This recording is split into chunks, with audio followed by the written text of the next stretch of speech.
What is happening, everybody? Welcome back to another Tour Life. Today is Tuesday, June 4th. We got a lot to talk about. Gannon Buhr will be joining the show here in about 30 minutes or so to talk about his dominance over the entire field over at Portland Open. Paige Pierce, a name that we've talked about a lot on this podcast, is back in the winner's circle. Some new blood making moves in FPO2, which is, I think, making it exciting for everyone. We've got EDWIN stats, a wild story of the week, and some listener questions to finish it off. Before we jump into it, this podcast is sponsored by Manscaped this week, and I've got a fun ad read for you. Ready, Silas, for this one? Hey there, beach babes. Are you ready to soak up those summer vibes and unveil your ultimate beach bod? Well, you're in luck because our friends over at Manscaped have you covered from head to toe. With the Performance Package 5.0 Ultra, this ultimate all-in-one grooming kit is set to have you looking and feeling your best in the summer sun. Trust Manscaped and unlock the confidence you need to turn heads this season. Join the 10 million men worldwide who trust Manscaped.com for 20% off, plus free shipping with code TOURLIFE. Let's make this summer your smoothest one yet. Embrace your summer bod goals with all-inclusive Performance Package 5.0. Perfect those aiming for that crisp, clean, and confident look. The updated Lawnmower 5.0 Ultra Groin and Body Hair Trimmer got a summer makeover. It's waterproof, designed for splashy pool parties and beach hangouts. Surprise! Your purchase comes with free boxers 2.0 Midnight Bravo, comfort and style that fit like a dream. Get 20% off plus free shipping with the code TOURLIFE at manscaped.com. That's 20% off plus free shipping with the code TOURLIFE at manscaped.com. Thanks to our friends over at Manscaped for sponsoring this episode. All right, Yuli, how's it going, brother? It's good. Silas, did you practice an ad read before this week? I know you said last week that it was kind of tough. No. But were you ready? No, that was the first time I've ever done an ad read. Yeah, I'm not. Let me tell you, it's hard to just look at the screen and read words sometimes. It really is, especially when you don't know exactly what you're talking about. But hey, Manscaped's good stuff. I got to keep you on your toes at some point. At some point, we're just going to be like, all right, Silas, hit him with the ad read today. I won't tell you when next time. All right, but yeah, Yuli, how's it going, brother? It's good, man. Still here in Portland. You know how it is. Is it weird out there? Is it weird? Isn't that their thing? Keep Portland weird, or it's weird. Yes. Isn't that? I think them and Waco or them and Austin have the same saying, where it's like keep Austin weird, keep Portland weird. I think. I don't know if that's true, but it sounds right. Saw it on a mural. It's a little strange out here for sure, but I only had to move like 10 minutes down the road from my other Airbnb. That was nice. Usually you have to truck across the country, but yeah, another week in Portland, this time over there to Milo. It's going to be fun, man. Yeah, a little Milo action. A little Milo action. I played it today, actually. We did the practice round, and there's a bunch of changes. Oh, really? Yeah. Yeah, they put in OB all over the place, which was kind of cool. And then I like that. A couple of different tee pads. Okay. One really bad hole, one really good hole. 18, haven't figured it out yet. I can't really put my finger on it, but are they still having us just play 18 holes though? It's one course, three rounds. Okay. Oh yeah. But that was fun. It was a little rainy today. You know how it gets out here, a little weird. But yeah, that's all I got, man. I'm just chilling at the Airbnb. Nice. Got a little nap in about 15 minutes ago. That's why I'm a little slow with the responses. You played well this past week. I did. Well, I had 2 good rounds, 2 bad rounds. So it kind of averaged out to pretty good. Yeah.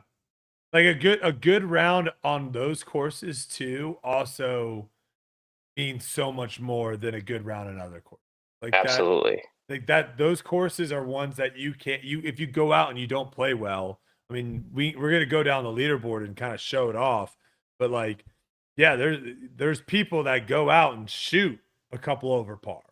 You know, it's not It's not like when you play bad out there, you're shooting, oh, I'm only shooting 3 or 4 under. It's like, no, you're probably shooting over par. So I definitely like those courses. I think a lot of people enjoy those courses as well. My two favorite courses, well, two of my favorite courses on tour, because I think they're the biggest courses that we play too.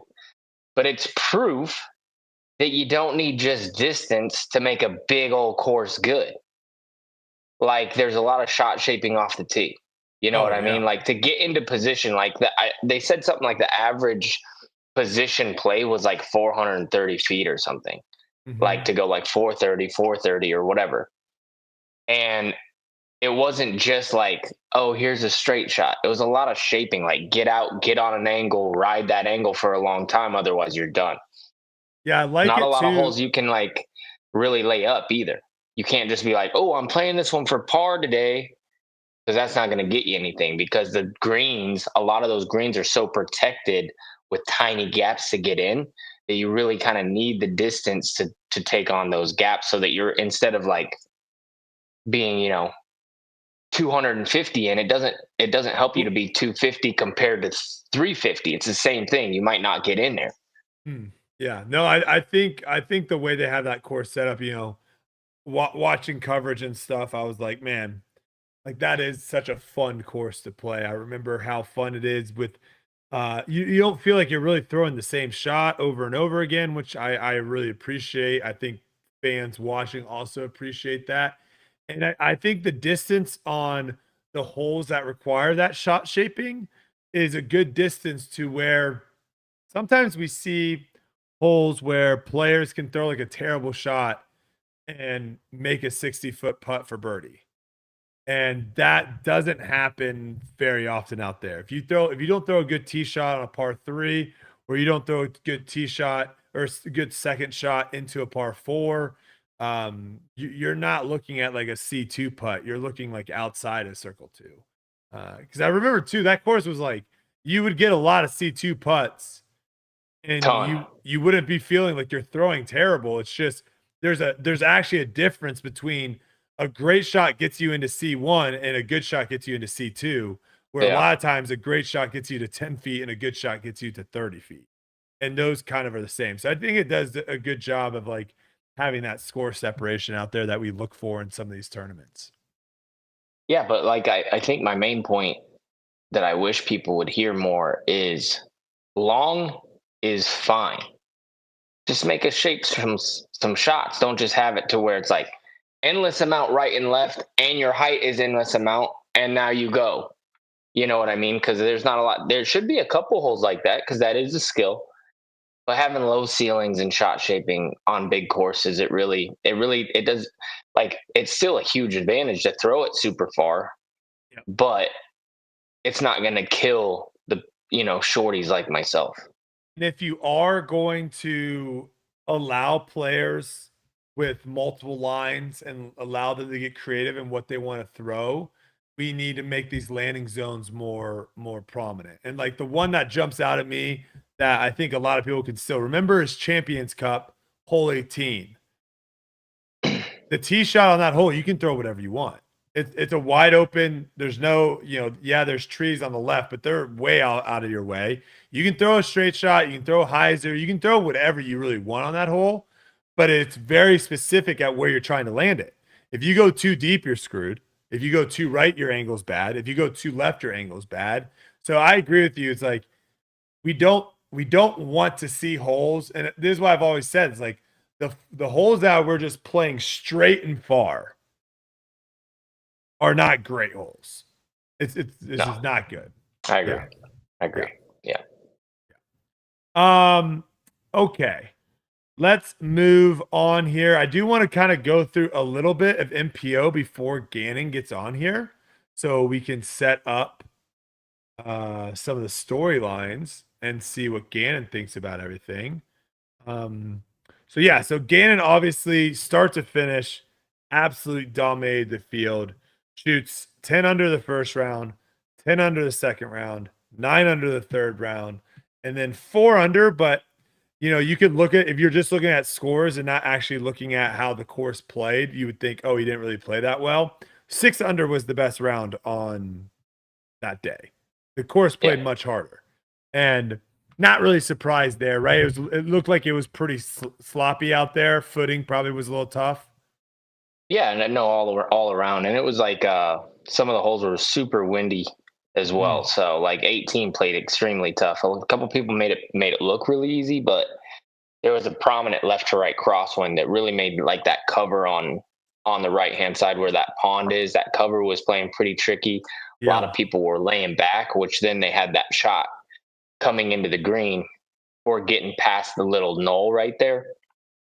Made that shot really, really tough because you didn't have that distance. So people were playing their second shots to places that they had never played before, even in practice. And so then going in the green, you're at like 330 with a crosswind, which plays pretty tough. So I thought 18 played really hard. I think that also backs up my point a little bit of like, hey, let's get a little creative with where we're putting these pins and where we're putting these baskets, because getting people uncomfortable and having them play from positions that they haven't practiced as much, right? Like, I think that's where we really get to see the pressure and stuff come into it. Because when we're just playing the same hole over and over and over again, it's too much clockwork for a lot of these holes. I like it. I like seeing where we don't have to depend on the wind, and then also, let's say that let's say hole 18 was playing like with a crazy 20-mile-an-hour headwind. Move the tee pad up 50 feet. Like if they're able to do that to like kind of adjust with how the weather is going to be, I think that also would make it more interesting, because that hole probably wouldn't play that well into a 20-mile-an-hour headwind. Play hard. It'd play hard, but everyone would kind of play it safely. Like everyone throw something overstable and go left of the water. Like that's where I was like, change the tees up. You can kind of see a little bit difference. But yeah, so Gannon obviously played really, really well. He talked about it in his interview afterwards, saying that he just threw the disc really well. And I think his putting is pretty much consistent. Like he makes so many putts that we don't ever really hear him say after a tournament, like, I didn't win because I didn't make putts. It's really just comes down to how well he's throwing off the tee. And this course is one of those courses that sets up really well for his game. He shapes shots really well. And then also a lot of the low ceiling shots off the tee require like that flex shot is like, how many times do you throw that flex backhand out there? A lot, right? I tried to throw it a bunch, but didn't really work out. I missed a lot of the flex lines actually. But I would say there's probably 10 that if you have like a 430 flex shot, that's the easiest hole in the world for you. And that's a lot of holes. That's so 10 holes combined, that's 20 holes. You know what I mean? Yeah.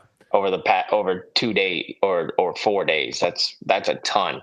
Yeah. Cole Rodolin, very nice kind of comeback from him. Last time we talked about him was his, kind of mistake, whatever you want to say, him filming himself leaving at DDO on hole 16, basically said, deuces, I'm out, and then told everyone I'll see you kind of in Portland type of thing. And he came out and he played really well. Played really, really well. Putted the crap out of the disc. The final round, he was making putts all over the place. So good showing from Cole. And he probably should have gotten tied for second, but got a solo second because Ricky threw it OB twice back to back on hole 18. Not really sure. Yeah. Not really sure what happened there. If that was like a little bit of a lack of concentration. Did you see his shot on 18? His final shot?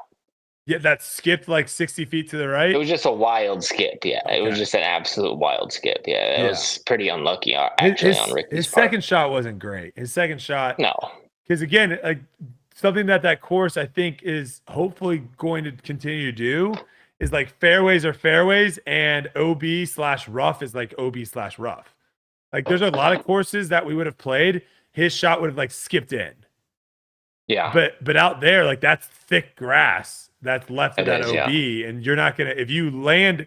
Everyone knows that if you don't land inbounds, you're staying OB. So, but good performance from him. Top 3. Yeah, and one thing to point out about Cole too is he shot 1 under the first round. So that's another, I feel like, compliment to the course design.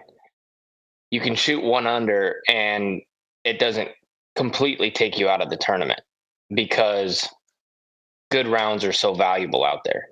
Like, I think last year, even Adam Hammes shot a 2 under first round and he ended up winning the tournament. Mm-hmm. So it's not a course to where, oh my gosh, a 1 under, I'm so far behind the 8 ball, this is impossible to come back. That course allows you to keep throwing really, really good shots and pull yourself out of a hole, which I think courses should be able to do. It should reward good play and let you kind of move up the leaderboard if you play really good. A lot of these courses, you shoot a 1 under, and then let's say you shoot 12, 12, 12, 12, 12. You're going to make a comeback and probably get like a top 10, but you're not going to be pushing for the win. And aside for Gannon just playing out of his mind, it would have been a crazy story to see how close everybody kind of was in striking distance, especially going into the last day. Yeah, it would have been really exciting because I mean, starting the round, it was how much is Gannon going to win by, not is Gannon going to win, and who's going to get second, kind of thing. But the other thing that's really interesting with this course is the leaderboard changed so drastically from the first round to the last round. So here are some names that were in the top 10 after the first round: Drew Gibson, Brandon Lotta, Yona, Luke Humphreys, Ty Love, Alden Harris, Bradley Williams, Connor Rock, Michael Groth. And then you go to like the final round, and none of those guys made it in the top 10. And you have to keep going down to 19th is Connor Rock. So it is one of those courses. Wow. Yeah, like Bradley Williams got 22nd, Drew got 22nd, Ty got 28th. Alden got 35th. It's one of those courses that you can't just be like, oh, okay, so one of these guys is going to win. It's kind of like what you were saying. You can't just say, oh, he shot a really good first round, he's probably going to finish in that. Like you could go out the next day after shooting 8 under and shoot 1 over. And then all of a sudden, like you just dropped a whole bunch of spots. Yeah, and it's not just off the tee. Like we keep saying, off the tee, shape your shots, blah, blah, blah, blah. You land in circle 2 a lot. You land in circle 1. It's a combined package what you have to do out there. You have to throw it good, and then you have to putt good. Like Gannon ran away from the field because, of course, he threw it good. He got a lot of circle 1 looks. I don't think he made that many circle 2s the final 3 days. But on the norm, I watched coverage. 3 of the days there was somebody on the card who was just at circle 2, like just inside circle 2, 55 feet to 50 feet 10 times. Yeah. And it was just monotonous of over and over because they were throwing pretty good shots, but it takes great play all the way around out there. Yeah. And those are some of the most frustrating rounds is where, because we're so used to, like, if we play good, we're so used to still getting a lot of birdies. But out there, if you play good, you can go through like the front 9 and be like, I played pretty good and I'm 1 under. Like, what is going on? It's a completely different kind of mental battle. I think it's going to be the same thing this weekend, judging by what I played today. Wow. It's tough. It's tough. I mean, I played with Cole again and Jerm and Nate, and 2 under won the card. Wow. Okay. It's going to be like 5 to 6 unders again. Great round. You're going to see people, love that. 3/8 could very well win this weekend. Yeah, let's keep some of the let's keep some of the 10, 12, 13 under courses, and like that's fine. But I'd rather most weekends have this more dynamic course than the straightforward go out, you're going to birdie 12 of the 18 holes, and as long as you don't bogey, you're probably going to do pretty good. All right, going down the leaderboard a little bit more here. We have Calvin. Calvin played really solid, finishing. Yeah, Yeah. Really? Finishing in the top 10 as well. Another surprise there. Aaron Gossage, big shout out to Aaron Gossage. Goes with throws another terrible upshot on hole 18, lands roughly in the same exact spot, and cashes the putt. Love that. I didn't text him. I should have texted him to ask him if he was thinking about it. But I'm sure he was. I'm sure he was. Told like me that night because he came over, hung out with us for a little bit, and he was like, "Yeah, I got a little revenge on the hole or whatever. I was happy that I landed in the same spot." Yeah, he's someone that holds that stuff. Like he has a very good memory. Like he remembers that stuff. Isaac That's Robinson, a hard one to forget. Yeah, it is. Yeah, it definitely is. And it wasn't that long ago. It was literally last year. Isaac Robinson with a great showing, 21 under for Isaac. This is also to Yuli where he starts picking up momentum. Yeah. Like getting into that Midwest, Idlewild, Des Moines, Reserve, and then all of a sudden Worlds is just around the corner. Just saying. He is the current world champion. Just keep an eye out because I think he's been kind of under the radar a lot this season. And he should be. I mean, his performances this season haven't been great. His brother's been playing better than him this season. Yeah. Another name that we're all familiar with, Paul Macbeth. We try to warn everyone. All the people that were saying like he's washed, he's trash, he's terrible. Like I don't know. Sometimes he's playing his C game right now. I'm telling you, he's playing his C game. It does not look good. I played with him a couple times. It does not look good, and he's getting top 10s now. But he's scoring. Which means like he's starting to figure it out. Both. Isaac's missing circle 2 putts like it's his job. Like it's crazy. He's not making anything outside the circle. Macbeth doesn't look good on the putting green. As soon as something clicks with both of those guys, like I've just never see him in the hunt. I've just never been on the side of just saying like, oh yeah, this person's just really bad now. Like they're bad. It's like people have. I think people have their ebbs and flows. Yeah, like, you could have a couple months where it's like, ooh, I'm not really playing that great right now. But that doesn't mean you're going to continue to trend that way. So keep an eye out for Paul. He's definitely getting kind of back into form. And if Yuli's saying that he's not even playing well and he's getting top 10s, watch out. Andrew Marweed, probably someone that I wouldn't really say going into this tournament, I wouldn't really put as like a potential top 10 at this course. Yeah, hits a lot of gaps, makes a lot of putts. Yeah. Nicholas Antilla, no surprise here. He finished also in the top 8 with Luke Taylor, Paul, Ben, Eagle, Corey, and Kyle. Let me see how you. Okay. Did you, Yuli, know that if you would have birdied 18, you would have bumped up a whole bunch? I looked at the scores actually on 18, and when I saw where I was actually tied for 13th. Okay, so you moved up after the fact. Yep, and I saw that, okay, if I make this putt, I'm probably still going to be right around 15th place is what I thought. And then it just shuffled around to where a couple people got when the 17 messed up, didn't get 18. And so I had like a 40-footer with that stupid branch in my way on the left side. Oh, yeah. And I thought about running it hard, but I'm like, man, I'm bogey-free. I'm 5 under. The best round so far is 6. Like, this would just be silly. And I gave it like some kind of half-ass bid. And I didn't even get it up to the tray or whatever. And luckily it just sat there. So I was completely happy with the bogey-free 5 under. Get me out of there. I was going to say, I didn't know if coming down to it, if you saw like, hey, I'm tied right now with 7 other guys at 10 under. Let me try to jump all. Because that would have been a big pay jump, right? At a tournament this. If I were to have seen that, like in hindsight 2020, I run that putt a lot harder for sure. Yeah.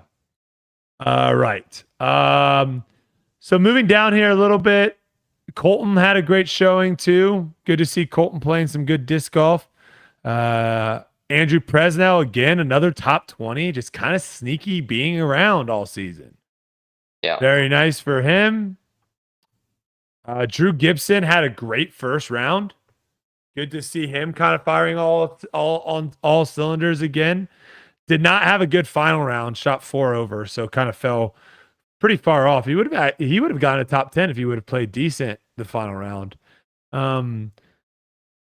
Couple of names I thought would have done a little bit better out here. I really was expecting Ezra to play a little bit better. He finishes at 31st. Going down a little bit farther down the leaderboard. Now we're getting close to the actual cut line, which before we talk about these few players here, what were your thoughts on the cut line?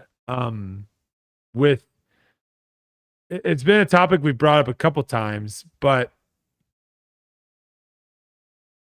I think they need to make the adjustment of where it's just like, hey, if you make the cut, you're going to cash. End of story. You're not going to hear an argument from me, man. I don't know how they're going to make somebody play a whole entire round and not give them any money. Yeah. That's crazy. I feel that's like crazy. You have a whole day where, potentially maybe you get a little refund on your hotel. You get to go to the next stop, get there a bit early, get a little more practice in. And then there's like 4 or 5 guys who are like, okay, I'm going to play. And then 4 or 5 guys don't make the cash. Money. That's a bummer. Yeah, luckily Brandon and Matt both tied for 45th, so both of them ended up taking cash. But had there not been a tie at the end, someone would have been walking home with no money. Did you get any insight of what happened to AB the final round there? That was, I believe, his second worst round of his career. That's an EDWIN stat. Oh, I lost volume on you. He doesn't play good in the rain, I hear. So, he was dreading going into the final round. He's not a mutter. He's not a mutter. He just kept saying it. He's like, yeah, I can't stand the rain. I don't want to go out there. And I think it's a grip issue. He threw it out of bounds on the first 6 holes. I think he was second, or he might have led in OB strokes for the whole week. He threw 9. Which is threw 9 the final round. Which is kind of wild that you can make if I had 19 out of bounds strokes, I think that's how many he had for the tournament. That's wild to me. He had 8 going into the final round and then had 9 in the final round. So he might have been second. Yeah.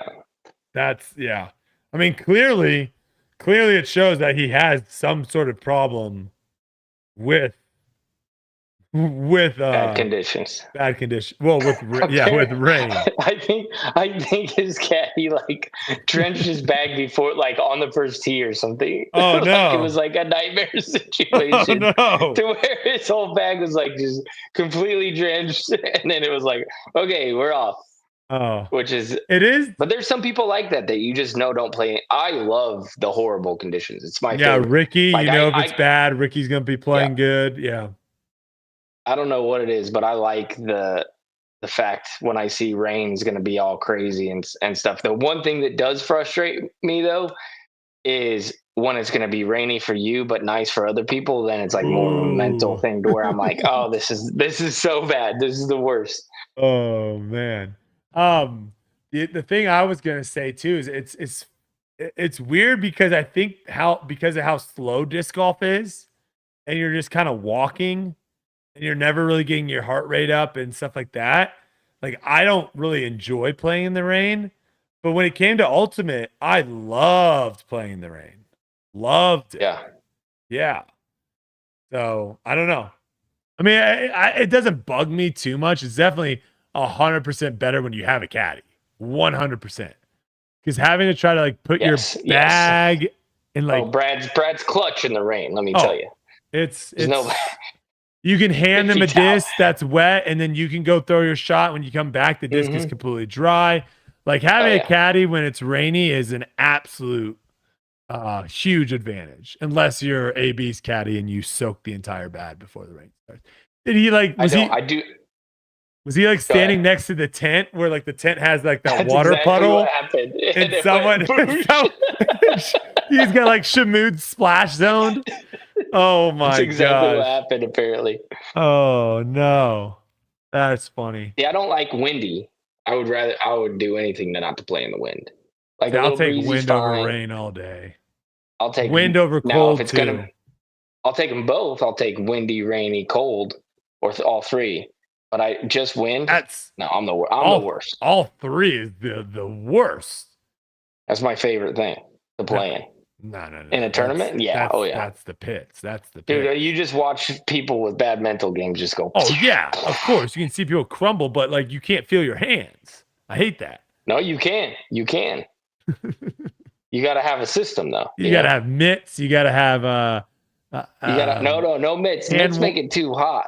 Hand warmers. Oh, I need mitts. If I don't have mitts, once my hands get cold, usually they're done. Like they're not getting warm again. So dude, I was playing. Who was I playing with? That was like Chandler Kramer. He's sitting there putting, and the rain's just coming down. No umbrella, no hat, no nothing. One towel, and he's like kind of playing good. And I'm watching him like he's actually like rotating his putter. In his hand? It was blowing my mind. Yes, while it was raining. So there's no way he's finding like, hey. Well, there's no chance he's. To be fair though, he's finding a dry spot. That's easier though. If your hand's completely wet and the disc is completely wet, I think it's easier to putt than if one is wet and one is dry. For some people, yes. Not for me. If my thumb gets wet on the disc at any point in time, good night. But if your entire hand's wet and the entire disc is wet, I feel like it's worse for me. Yeah, that would be eliminates the problem. I think it eliminates it for me. Well, now you just throw bad every time instead of a hope. Some notable players here that ended up not playing on Sunday because there was a cut of the top 45. We have Garrett Gurthie, Emerson Keith, Connor O'Reilly, Robert Burge, all missing the cut by one. Vino missed look at Garrett's final round though. That was a sad story. Birdied the last five. Shot 9 under. Yeah, he's got off to such a bad start. 2 over, even, 9 under. Wow. Well, he apparently just can't play that other course. Yeah. He apparently just of the two. You can't play West. Other notable names here. Linus, Vino, Chris Clemens, Gavin Rathbun. That's a little bit surprising to me, finishing 61st out there. Silas Schultz, Jake Hebenheimer, hometown guy Scott Weathers, Nate Sexton, both finishing at even par. So yeah, I mean, there's a lot of people out there, a lot of people out there. So there's going to be a lot of people that missed the cut, but there you have it. And I think we have Gannon now, so we will have Gannon join the show. What up? Oh, hello. How's it going? It's going. Are you in like a Japanese Zen garden? What's going on over there? No, it's just our Airbnb. It kind of sounded like there was a fountain in the background. Hey, we lost your no audio, Bubba. I think you did something with your headphones. Oh, and now he's gone. Oh, oh. Hello. Oh, he's this guy. I remember now. This is what he does. This is his move. He likes to build up. He likes to build it up, right? Like he can't just come in and start talking. You gotta like say like, "Oh my God, I have a story for you guys," and then people are like, "I can't wait to hear it." Gone. Yeah. He's good. It sounded like there was some sort of fountain in the background. Am I crazy? It's not raining up there, is it? Here with me? Yeah, is it raining right now? Is there a buzz? No, I'm saying when he came on. Oh, he's back. Oh. Am I good? We hear you now. Yes, okay. Perfect. All right, I don't know what happened. Sorry. It's okay. It's all right. All right. Well, first off, congratulations. That was definitely the most dominant win we've seen this season so far, and one of the most dominant wins we've seen on tour. I guess my first question is, you've been in plenty of battles where you've either had to come back, put pressure on people, or someone's trying to chase you down. You've had to hold them off. You know, you have a 10-shot lead over Calvin, Ricky, and Cole going into the final round. What's the difference there? Warming up the night before, going to bed? Like, give me all the differences, because that's got to be a first for you too, as at least on tour, that is. Yeah, I didn't really know how to think, honestly. It was a little bit nerve-wracking. Like, I was going through a lot of scenarios in my head on, like, how I could really quickly lose the lead somehow. If you break your arm? Yeah, just something stupid like, oh, I'd hurt my shoulder on hole 13 and got to play lefty and I only have 8 strokes, or hole 1, 2, 3, I go bogey, bogey, bogey, and someone goes birdie, birdie, birdie, and now they're back 4. Like, I don't know. My head was just going to worst case. But so this is the night. This is the night before you're thinking all this. Yeah, because it's like everyone's kind of like thinking I have a guaranteed win, but like as the player up there, the worst comes to mind every time. Once I got on the course, I felt maybe a little bit more comfortable, but it was still like weird. Like, I mean, I know Cole was like 8 back on like hole 6 or something, and then he made a putt to get within 7, and I was already like, oh, I'm kind of scared now. When I shouldn't be, if it's a battle where let's say I'm tied for the lead, I usually have like no problem at least maintaining the tie. There's no reason to worry. So I kind of just told myself, I didn't change my game plan at all. Literally nothing changed. I didn't go for anything else. I didn't run or lay up any more putts than I usually would. I still just played the same because there's no way I shoot so bad with the same game plan I had going into the weekend. So, it wasn't a great round, but it was only 2 off the hot round. So, yeah. If you're looking against the field, it was actually a pretty good round. But it felt nice to basically have no pressure and kind of just walk in a win. That's always been like a dream of mine, is to go wire to wire. I think I had the lead of the tournament from like hole 8 in the first round and then never let it go. Jeez. What moment did you let those nerves and let your mind wandering of like, oh my gosh, I hope I don't blow this? Like, what moment did you basically say like, oh my gosh, like I can basically just kick the disc in and win this tournament right now? Yeah. It was when I parked 15 with my FD3 actually, and I had bullseye with a forehand. Felt really good. There's some OB on that hole, so I knew like at that point I actually only had Cole and Ricky by 5 because I kind of just got like a little bit of an unlucky skip into the bunker. And at that point, up 5 with 4 to go, anything can happen. 18's eagleable. Maybe if I had some pressure, it'd be a little bit tougher. But then I went back up 6 and then quickly up 7, 8, and then won by 8, obviously. So, probably after that shot. Yeah. Yeah. I was going to say that the tee shot, I believe it's on 15 with like the 2 trees there. 14. Yes. Okay. Yeah. Because I'm forgetting the par 3, the little flex. Yeah. Okay. Yeah. 14. That was one where I was like, is he just going to step up and like just chip a forehand like through the gap? Just because that hole can kind of get outrageous if you hit one of those trees. But when you're at the level that you're playing at and you're feeling so good, like you said, after the tournament, you were saying that you were just throwing the disc so well. That's, when we had Calvin on here talking about his OTB Open win, and we were just being like, why did you run that? What are you doing? Like, is that kind of the same vibe, the same feeling that you have of where it's like, I'm just going to keep doing what I'm doing because I know I'm going to execute it. And if I start going way off my game plan, then I can start maybe losing more strokes than I should? It definitely varies. Like sometimes maybe something an opponent does, especially if it's like a closer battle, then I might actually change my game plan.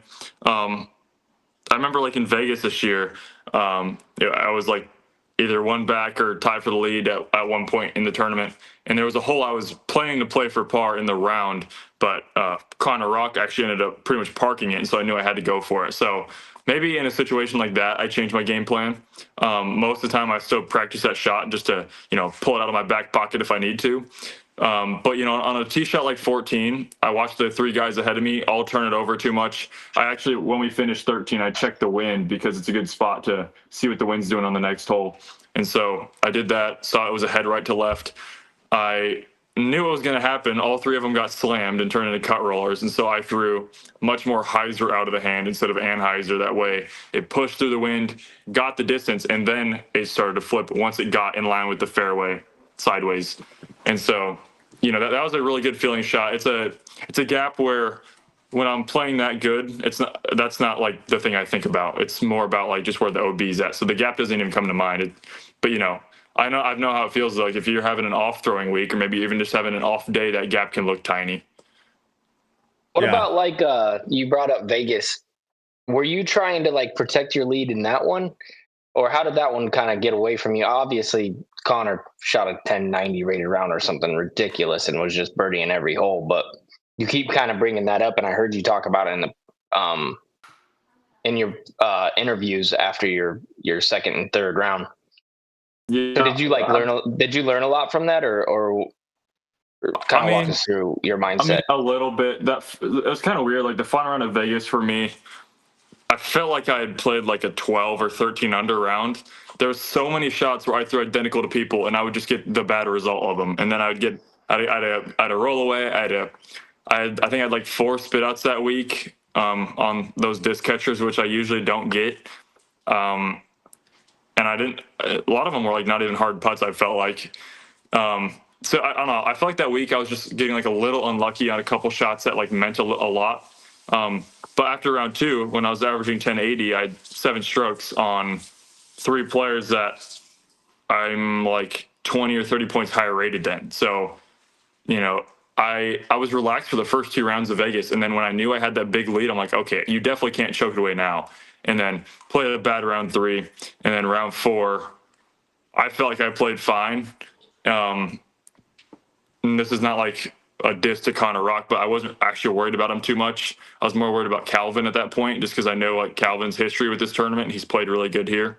And once I had Calvin by a good bit, then Connor kind of just started to creep up. And next thing I know, he's like 8 down through the front 9, just like pretty sneakily with an airballed circle 1 putt on hole 1.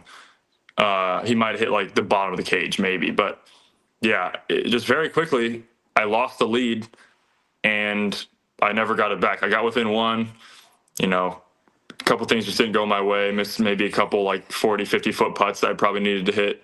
And so it sucked losing that tournament by 1, basically for a second time. It had a pretty solid field.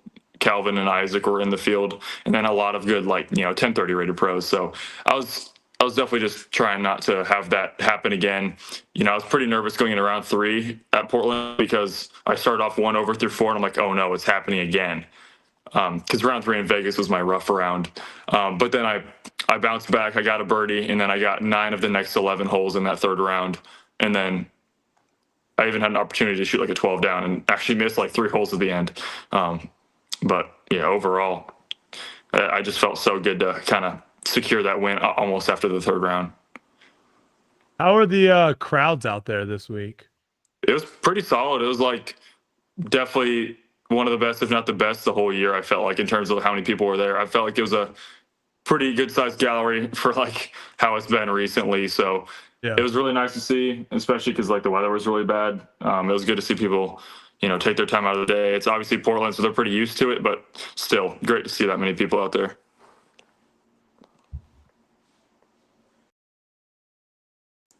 You're muted. Yeah.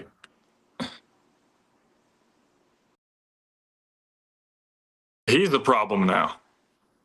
I'm not the problem. Easy button to hit, my guy. I'm curious to hear what your thoughts are on this. Brodie and I were talking about a little course design earlier, not to get into the course design, but maybe styles of play. Do you like it better where you had, let's say you shoot 2 10s on a course and you can really pull away from the field? Or do you like that kind of get 13, 14 under every round to kind of stay in the mix and really hard to pull away from the field? Do you like that because you're always kind of have an opportunity to win, or would you rather a course be like Portland where if you just play good the whole time, all of a sudden you can build yourself a big time lead.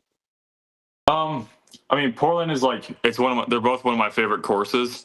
I think obviously I'm going to like a course. I'd rather play a course that I'm going to play better at.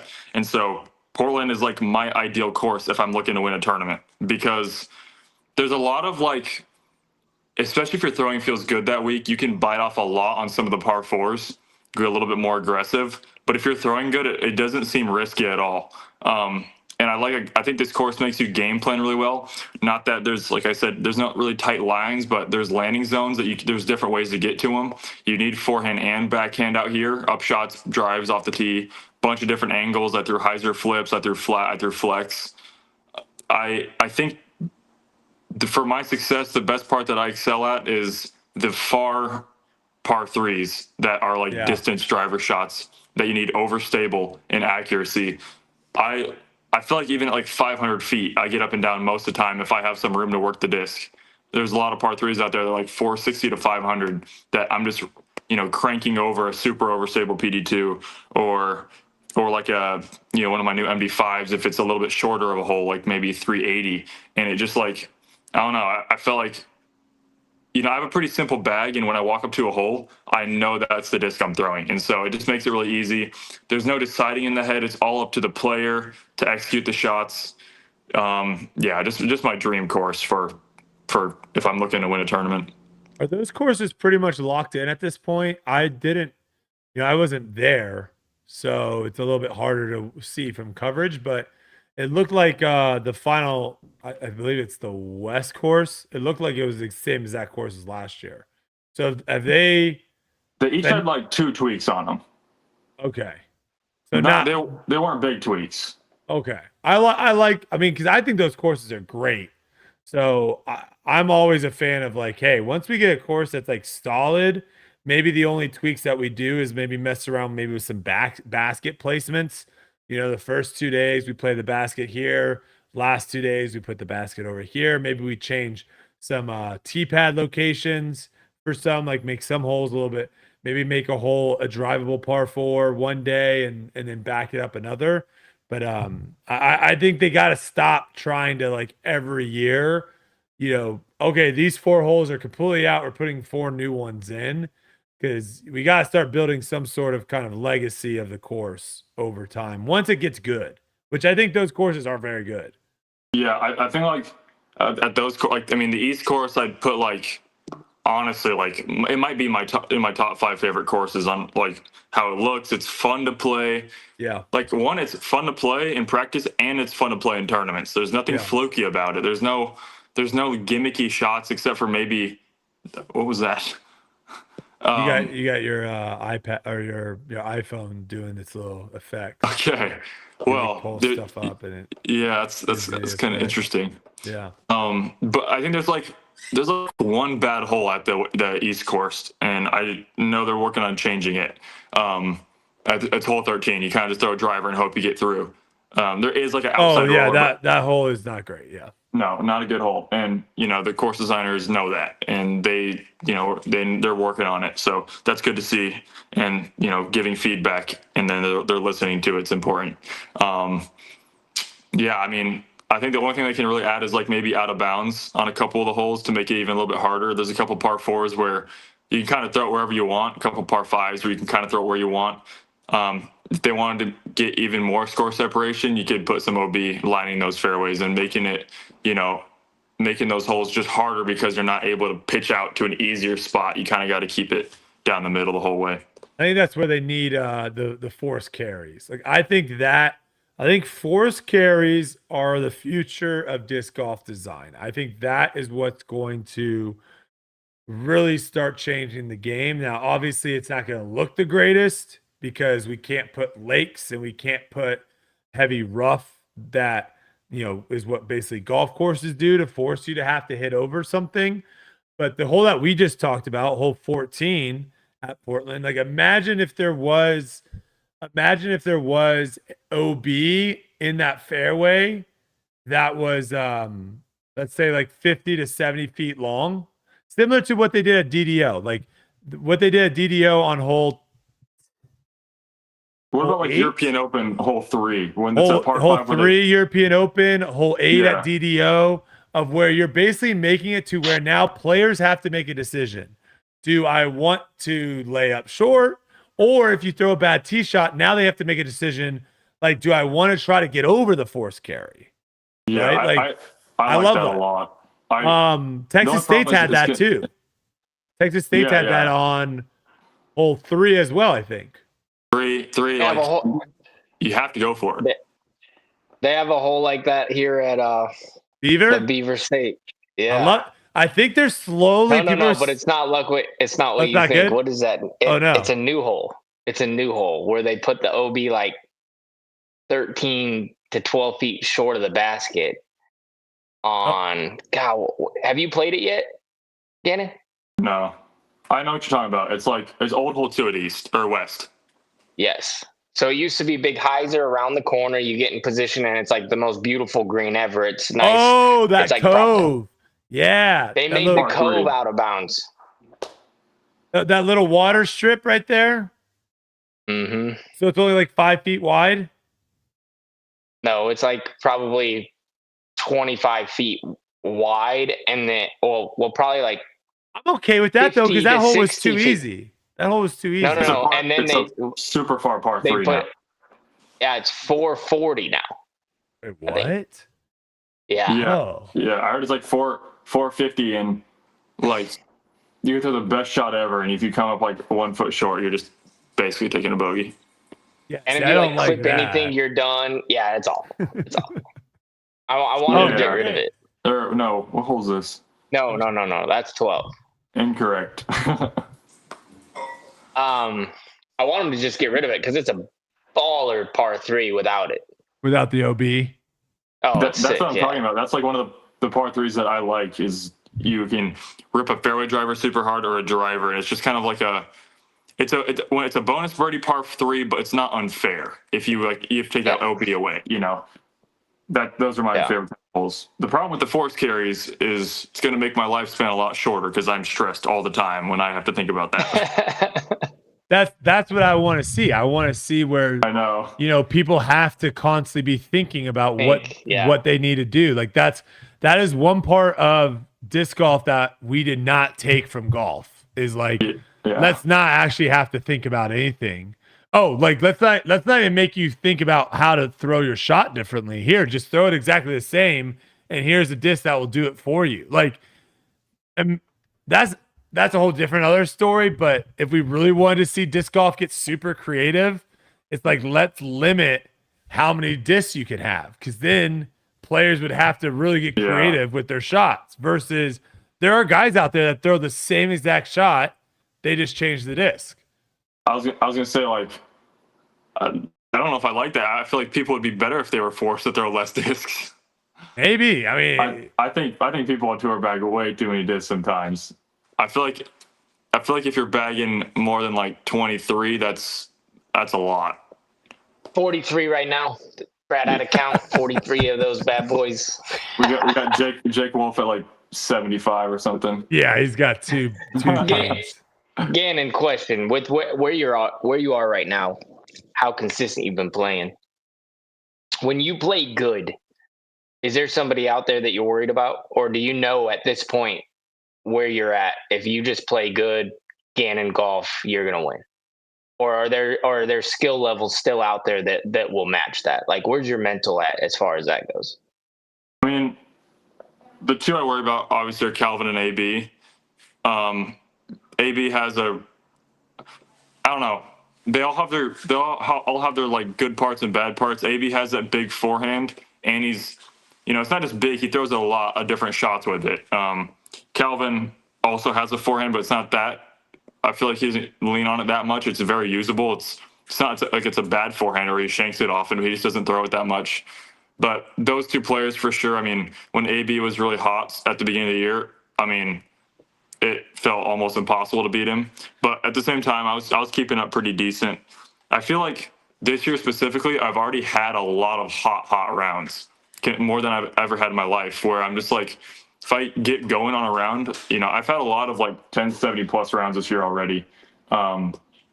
and I've had a couple of tournaments where I average really high as well. I feel like my ceiling is increasing this year for sure.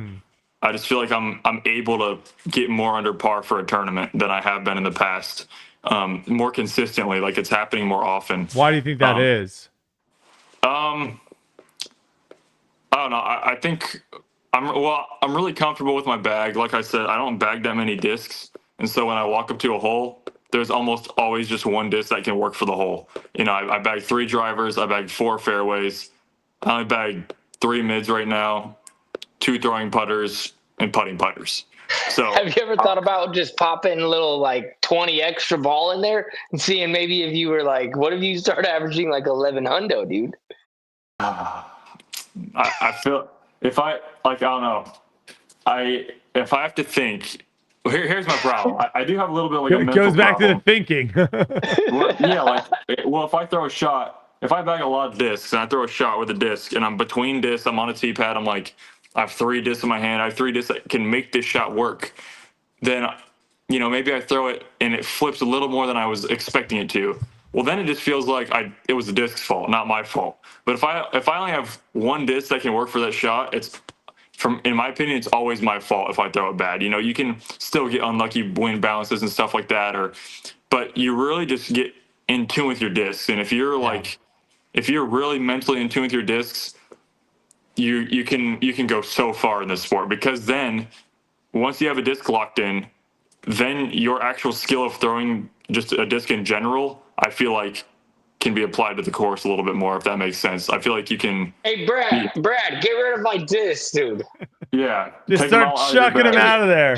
Get me to 20 discs, buddy. I can fit my whole bag in my hand pretty much. I can fit like 12 discs in my hand. I don't even need to bring a bag on the Pro Tour. But, you know, I like I said, I like walking up to a hole. I see it. I know this is going to be a driver, hyzer, flipped it flat, and then fade if I need a little distance. Or if there's some headwind, I'll just throw my straight PD2. If there's a lot of headwind, I'll go beefy PD2. So it's just like super easy.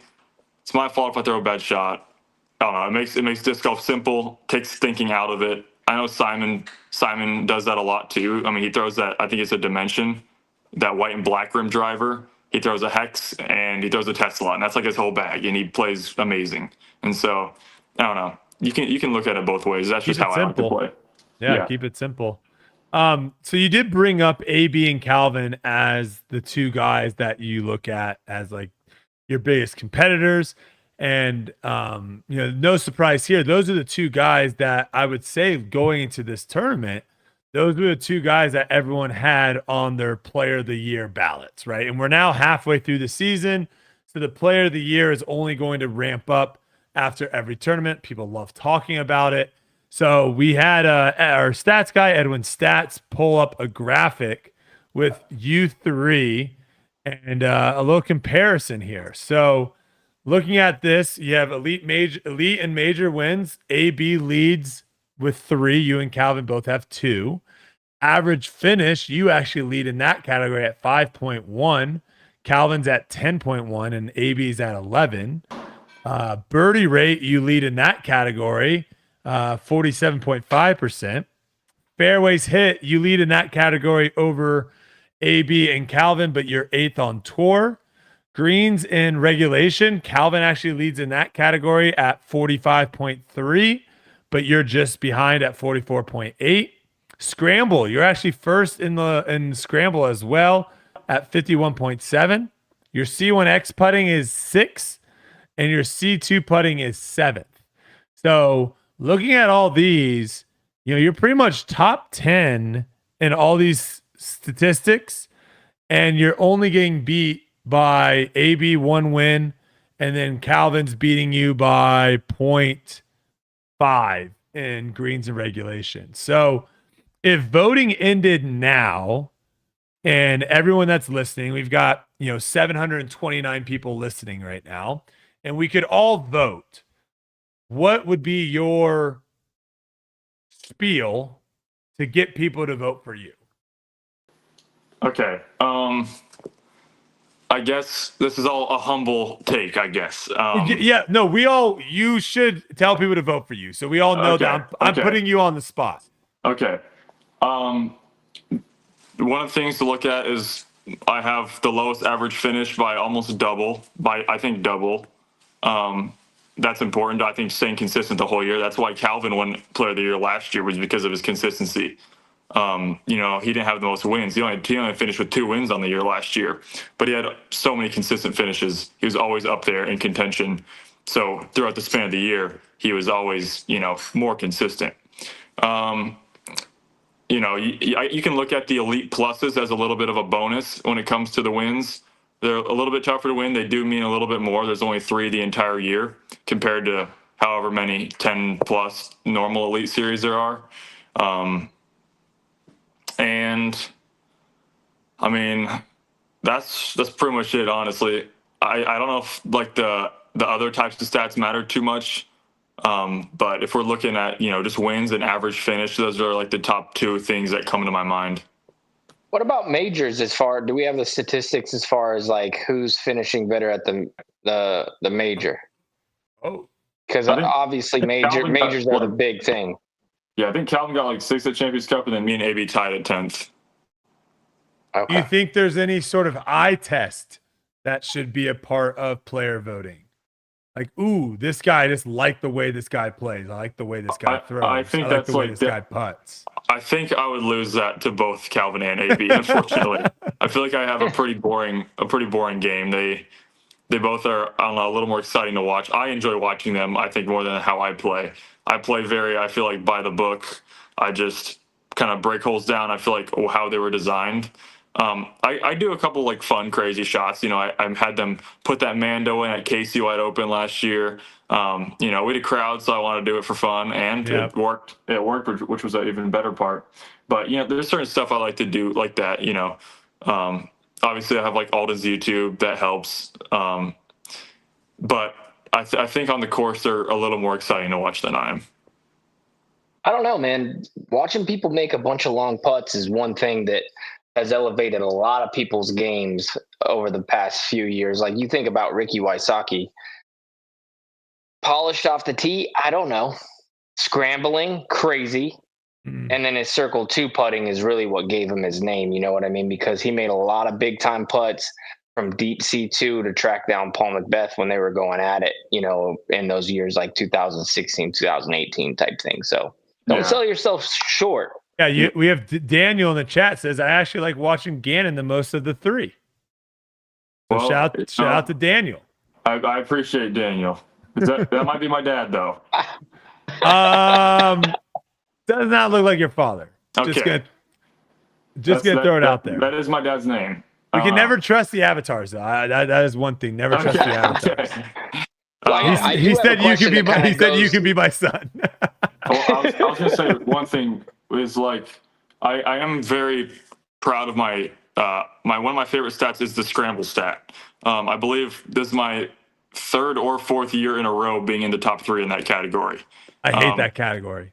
I think like when that category is the worst one, Gannon. I know your opinion on it, but I guess just like looking at it, whenever I'm in the woods in a tricky position, yes, obviously being tall helps a lot. Scrambling also, you have to be putting good to scramble well for it to count toward your scramble rate, and not be throwing OB. Yeah, but I feel like when I'm in the woods sometimes, though, I feel like I do a really good job of having that good vision, I guess, in the woods, really seeing the line I want to hit, putting the disc on the angle, always giving myself a chance at least. So I feel like that's something I like. When I get off the fairway, I don't really get that scared because I feel like I can almost always find a way. I feel like I have a good scrambling mind, I guess you could say. And putting this year, I'm happy with where I'm at, considering I putted with the same putter for 7 years, and I just switched to something pretty different. So I've been putting pretty solid recently. These last 2 tournaments have been really good for me. I'm really starting to lock in with my links right now, so that feels good. Those are 2 things that stand out a little bit to me. What I want to see with scrambling, Gannon, is, and this probably would favor you, because I agree, you do have a really good scramble game. You can throw from all different angles, and you're comfortable, like you said, like being your height, you're comfortable being able to throw a lot of different shots, right? You can throw above your shoulder, you can throw below your knees. All that really helps when it comes to scrambling. But what I want to see is literally, I think scrambling should just be a statistic that looks at when you're off the fairway, not out of bounds, and then did you throw it inside of circle 2 or not? And that should be what it is. Like, take away the putting, take away the OB. Course, and you just chuck it OB, you have a wide open 350-foot up shot. It's not really a scramble. Correct. It wasn't. There's no like thinking. You're still just throwing a spike hyzer. Then also, if you throw like a crazy flex shot out of these bushes and trees and get to 40 feet and then you miss the putt, that also doesn't really show that you're really good at getting out of those sticky spots. So yeah, I think they can adjust that a little bit to make it a better statistic. Yeah, I wish they would like release the stats like they had last year. I haven't seen where we can see those yet. Let's try not to. They just got the cut line. It took them about 4 months to get the cut line. Okay. Let's ease up. Let's ease up here. I know some people have it, but they're not giving it to us for some reason. I'm ready for them to get, dude. Becoming my pet peeve. We'll talk about it at the end when we ask what your new pet peeves are. But right now, dude. These circle 1, circle 2 greens hits are driving me more and more nuts every single week. They're driving me nuts. It's not the green, bro. It's not the green. If you're throwing a sidearm putt from 28 feet, you miss the green, you hit circle 1. I think circle 1 should just be for a rule. You can't fall forward in circle 1. That's all we have. Are you talking about like Ricky's horseshoe putt he had on like no putt? He didn't hit the green. He's having to scramble from that little spot right there. The greens need to be mapped better. Sometimes you could hit the green from 50 feet and you actually hit a green because you have a wide open stroke, nothing in the way. You make it, you hit the green hit. Is that the best way to make that putt? What? I'm trying to think, because he had to go right of the tree, right? He couldn't go. Yeah, that or a little 2-piece. It looked pretty hard. He almost made it. He could have done like a high, like a high sometimes floater. You can do like a kind of like a nose up like pusher where you push it out of your hand and then it kind of swoops left quick. Yeah. That's like the only other way I think he could have made it. But I don't know. That's also a tough one because that like it doesn't come into play that often, 95% of greens, if you're in circle 1, you almost always have a putt. So it's like I know what you're saying. I also would like that to be a thing, but it's kind of a weird thing. There's a lot of things in disc golf like we wish we like had, I guess, or we had a solution for, but it's kind of tricky to figure out. I don't think 95% of the time you hit this, or 90% of the time you hit the circle, you have a wide open putt. I don't think so. I think that's false. Well, when you have 8-foot legs, you do. Yeah, but you're having to straddle out, and you're not doing your regular putt. That is also fact. I guess I was considering that as like an open putt. Like you can straddle to a line. Sure, you can straddle to a line, but you don't have. That's not where you're aiming. You have to manufacture a new stance to have a wide open look at the hole. You missed the green, dude. Sorry, bud. That is he does make a point of where if you're having to alter your stance to get to a spot to where you can throw make a putt, then maybe that shouldn't. Now it does get weird on with straddle putters. Oh, blah blah blah. Well, no. I'm saying it does get weird on like how are you going to make the green on like hole 9 at Idlewild? That little par 3, that's just a little turnover shot. There's like six trees inside of a circle that are like all over the place. Like what does that green look like? It looks weird. Like it looks really weird. Sorry. Yeah, okay. It's a weird looking green. That's fine. Guess what? There's some weird looking greens out there. It's not our fault. We're playing a weird game. But if you're having to straddle, you didn't hit the green. That's my take. Okay. My take. I love a green like that. I'm a big fan of greens where you have trees about, I don't know. You love a circle like that. Like I like greens that have trees around like 20 to 25 feet from the basket. So, if you throw a shot, you get unlucky, you hit them, it tests your putting still, but you don't get like screwed. There's a lot of holes we play on tour where they put the guardian trees that you're not even aiming for a gap. They put those like 55 short. yeah. I hate that. That's my biggest pet peeve when it comes to course design is when you put trees inside deep circle 2 where you're not actually aiming. It's so far down the fairway, you're not even aiming at that point.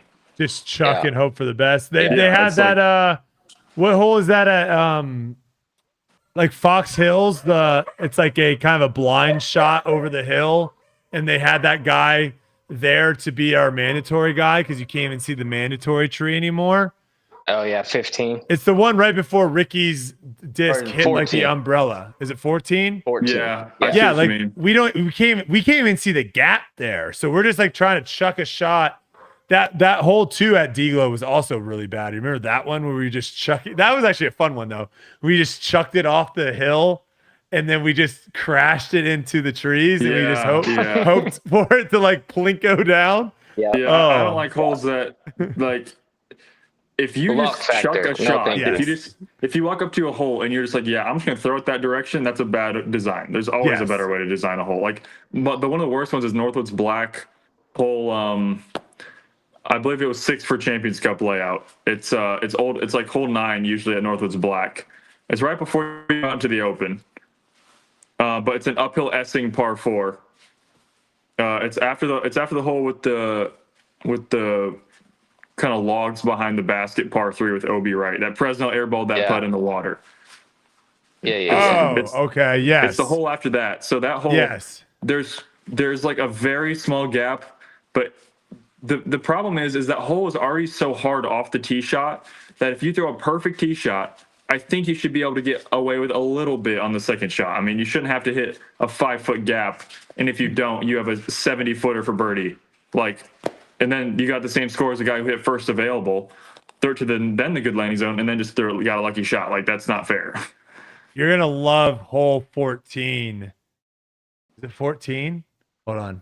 Oh, no. It seems like it's always hole 14. 18, 17, 16. Is this worlds? I'm losing worlds. Yeah, 16, 15, 4. No, no, it's 12? Might be 12 actually. Oh boy. Anyways, we'll never find out. You're gonna love it because it's like not that far of a par 4. Like the ideal shot is like a mid and then like a zone, like a putter. So it's not very. It's 2 placement shots, but the second shot they have like 1,000 of these like little 1-foot trees. I can put my hand around it. It's gone. But it is a perfect like 15-foot wide gap, but to the left it's all these little 1-foot trees, so if you miss you're just in and you're just like having to throw like a little knifey guy, but it's like it's such a cool looking shot walking up to it and just seeing like that perfect. I like those holes too of where the gap is like later in the hole, not right off the tee. So like Austin, that hole where it's like that needle gap. Par 4 sidearm layup, needle gap all the way there. Yes, similar on the right. Yeah. That one was okay. That one was this one's a little bit because it's not that far of a hole. Yeah, it's almost exactly that hole, but it like S's the other direction. It's a great hole. It's a great hole. It's very, very nice. I'm excited. I haven't played out there yet, so yeah, I think if I played a course in Virginia. To me, New London is a it's one of the most fair wooded challenging courses. Like they do a great job of making holes very challenging without it being like, hey, we're going to stick a bunch of trees in the middle of the fairway. Good luck. I'm excited. I like that. Yeah, it's gonna be really fun. How's the golf course compared to Portland? Way different. There is gonna be elevation changes, which is nice, but there is very little like shot shaping. It's gonna be a lot more. It's gonna be a lot more landing zones. No. Yeah, perfect. It's a lot like USDGC. Perfect. It's gonna be a lot like USDGC, where it's like you need to hit your landing zone to your OB. Awesome. Yeah. The last hole 18 is your wins. Hole 18 is wild. Oh gosh. Enough of this course design. I relax. You don't celebrate? No. A little ice cream? Take your buddies out. I feel like that's what I do. Dinner. I just do that anyway. I don't know. I mean, maybe go like buy a Lego set or something. I don't know. I'm sorry I asked you. I was the wrong person to ask that question. Little Lego set? Yeah, what's the coolest Lego set you've ever built? Well, yeah, now I get the Titanic right now and the Millennium Falcon, and those are the Titanic's 9,000 pieces, and it's probably like 4 feet long. Is it the intact Titanic or the split Titanic? It depends. You can have any way you want. It's in 3 pieces. Oh, you can make it different ways? Yeah, well, you build it in 3 pieces, and you can put it together if you want. You don't have to. But then when you take it apart, it shows all the rooms inside. Oh, that's actually kind of sick. Cool. What are the prices of these Lego things? Okay, the Titanic was $600, and the Millennium Falcon was $850. Oh my god! So, that's honestly the only thing I spend money on in life is that, and I guess my lodging for disc golf. Well, at least you're spending on stuff that's great investment. Yeah, great investment. Those are going to be worth thousands down the road. Hey, you never know. You never know. Hey, that's what people were saying about Beanie Babies. That's weird. Do you remember Beanie Babies? I don't think I was around. No, you definitely weren't around. But I'm saying, do you know what those are? I've heard of them. The purple guy, the purple bear. What? Yeah, there's a Barney? purple Beanie Baby, the bear. Barney, definitely not Barney. Wait, what are you talking about, Yuli? The purple bear? Yeah, and they're a purple bear. That's like. I have no idea what you're talking about. All right, let's pull up your statistics here, Gannon. I don't know. We showed this to you last time you were on the show. This is something new that Edwin's been doing, where it's kind of like it's kind of like your Madden rankings a little bit. So this is based off of. Oh wait, Silas got it. Is this it? Wait, how much is that? 50,000. Beanie Baby? Yes. Is that a Beanie Baby? Yes. Yes. I think that's. What is it called, Silas? What is that called?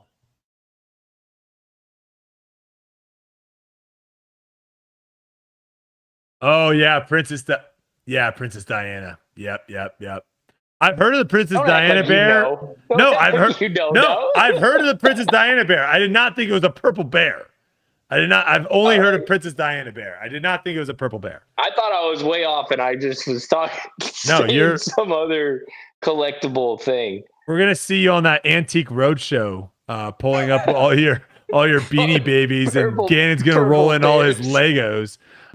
Okay, so. And you'll have your baseball cards. It'll be perfect. I don't collect. We're gonna baseball be cards. rich, guys. I don't collect baseball cards. Put some respect on my name. Okay, so these are your Madden rankings, Gannon. The highest you can be is 99. The lowest you can be is 70. And I believe, wait, did I say that wrong?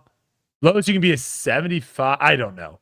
But anyways, this is what we have you at. Scoring is at a 99. That is based off of actual statistics. So these are actually off the statistics. The power is the only one that is subjective, and that is at 96. Your accuracy is at 95. Your scramble is at 89, and your putting is at 87. Get that scramble up. Get that scramble up. For an overall 95. Yeah, how is Scramble, if he's the number one scrambler for the last 3 years, why isn't that? I don't think he is the number one scrambler. He said top 3 last 3 years. I think Edwin might have better. I think Gannon's stats might be incorrect. I think I'm not. No, I would never do that. But what are your thoughts? My putting? My putting is trash too. Putting's 87. That's pretty low. Pretty low. My claim to fame with putting was I was at 43% circle 2 at one point last season, and I finished that's ridiculous. 40.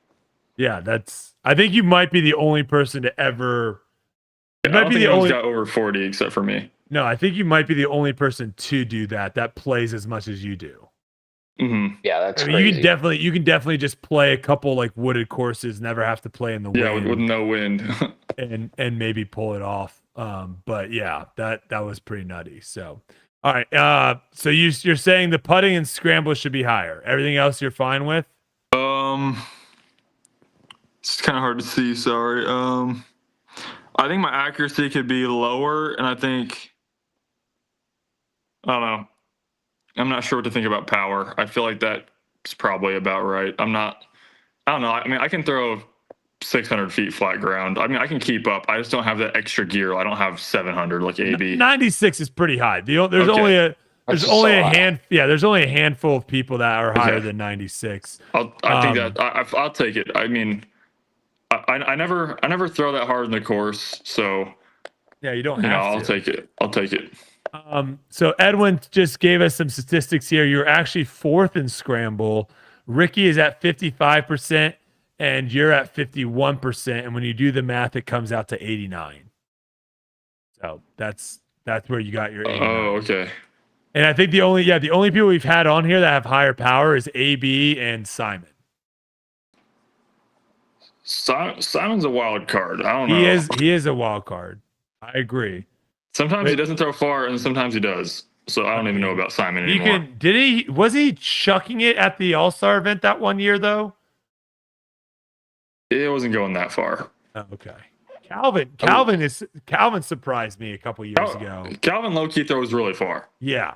Like he surprised me because I didn't think he threw that far, and then he was just like chucking like 600 plus laser beams. Yeah, he's got like a good 630. Yeah, nutty. All right, before we let you go, pet peeves, Gannon. I know you kind of threw one out with the Guardian trees in Circle 2, but anything else jumping out at you that's got your gears all grinded up? This is not trying to be mean. Just you're speaking facts. You're speaking facts. Yeah, I've had some bad problems. Everyone has had bad problems with scorekeepers. Sometimes I get a feeling that they just want to get some free disc golf to watch. Well, to be fair, that's kind of what they need to do because we kind of need them to want to volunteer. We're not paying them. I've had a lot of really good scorekeepers too, but I've also had a lot of just like scorekeepers that like it's like they've never had a phone in their entire life or never even watched disc golf. I mean, you'll be 20 feet away and they'll be made 66 footer. Like you have to physically put in that distance. It's like, I don't know. We had a scorekeeper. Shout out to this guy. If he's watching, shout out to him because it was an electric scorekeeper. Every hole, he was like the announcer on hole 1. And it was me, Ezra. I can't remember who else it was, but he's like, first on the tee, Brodie. And then he'd be like, and finishing it off, Ezra. That's sick. Like every hole. Oh, every hole. Every hole, yeah. I don't think I would like that every hole. Every hole. Every hole. Didn't mean any harm. He would basically tell us the order every time. We didn't ask him. He would just do it.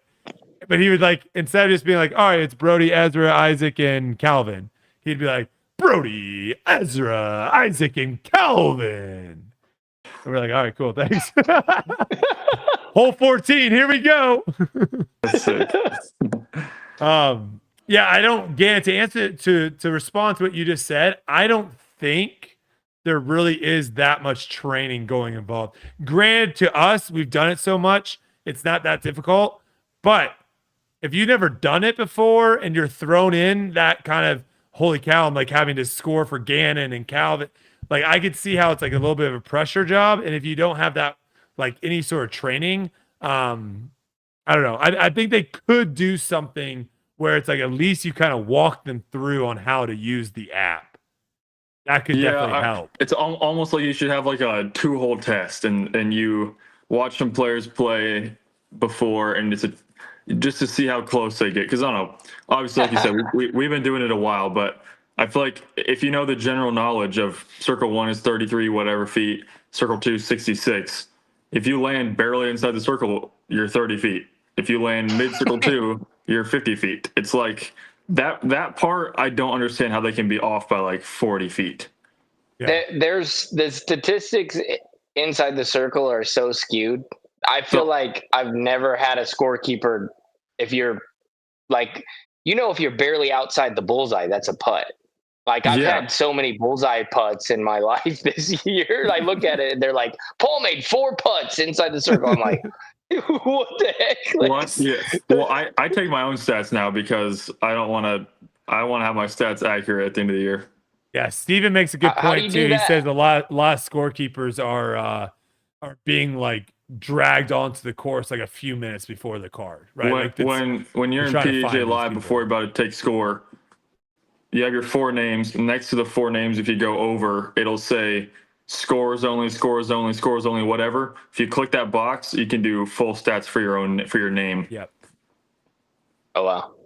It's really quick. It's just like UDisc was. You just go fairway, fairway, circle 1 in the basket.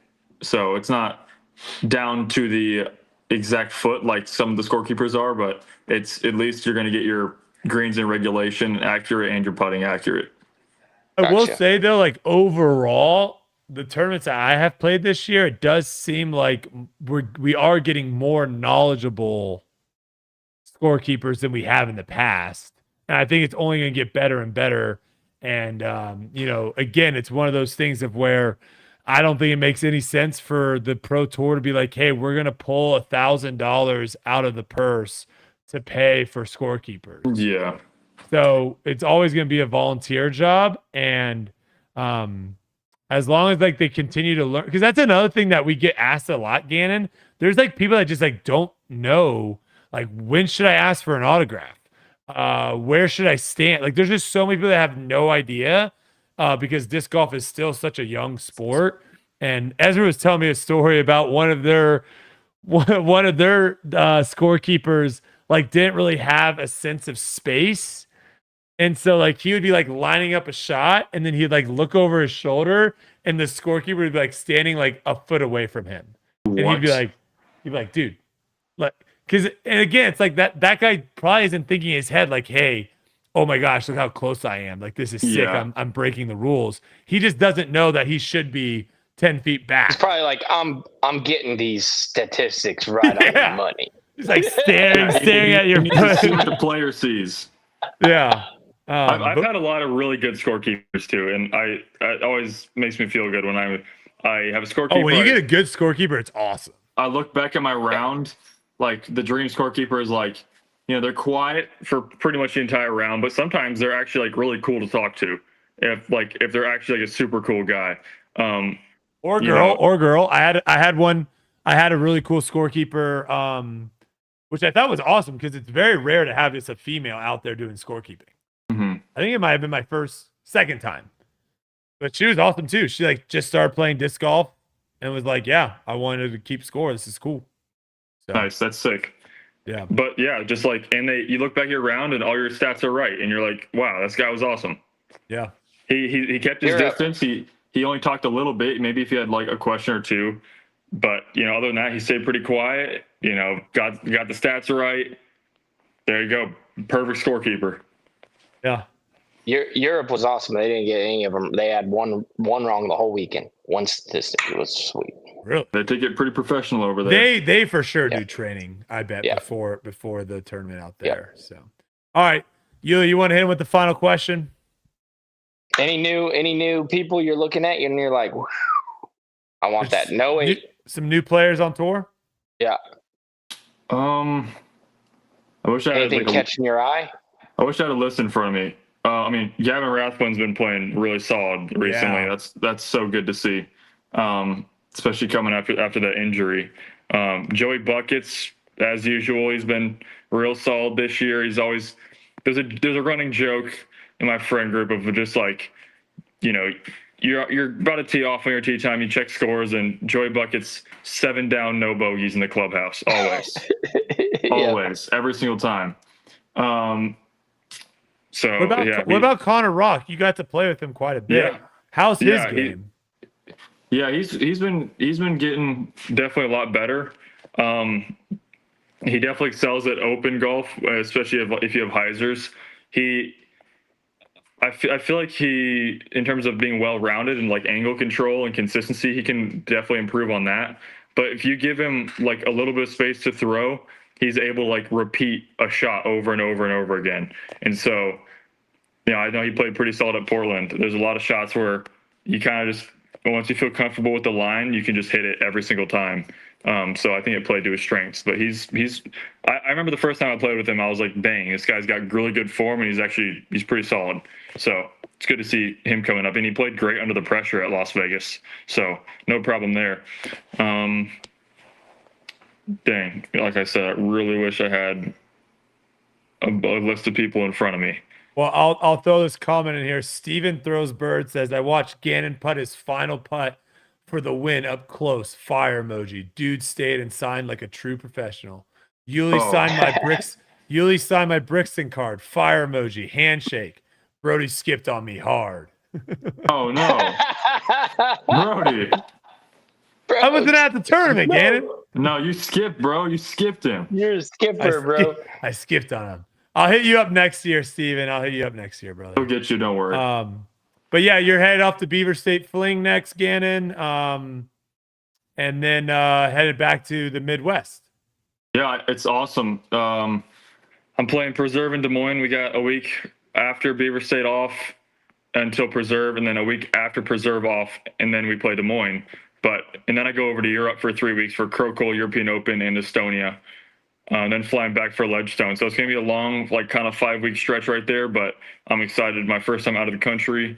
And that's right. You didn't go to European Open last year. And to be going to Europe, but I get to be at home for 2 weeks before is going to be awesome. I get to fly out of my hometown airport. So wait, does that mean you have a driver's license now? No driver's license. It's a passport. I got a passport. All right. Well, hey, that's a step in the right direction. It is. Listen, I mean, next year again, I might be driving. Oh, whoa.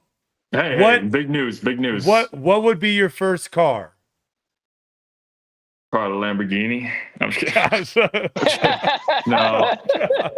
Probably something pretty boring. I'm like, if you know me, I'm just very basic. I eat basic food. I wear basic clothes.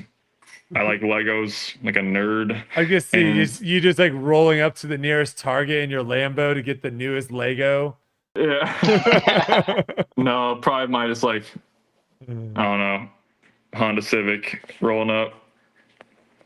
Hey, Honda Civic, that was my first car. Super reliable.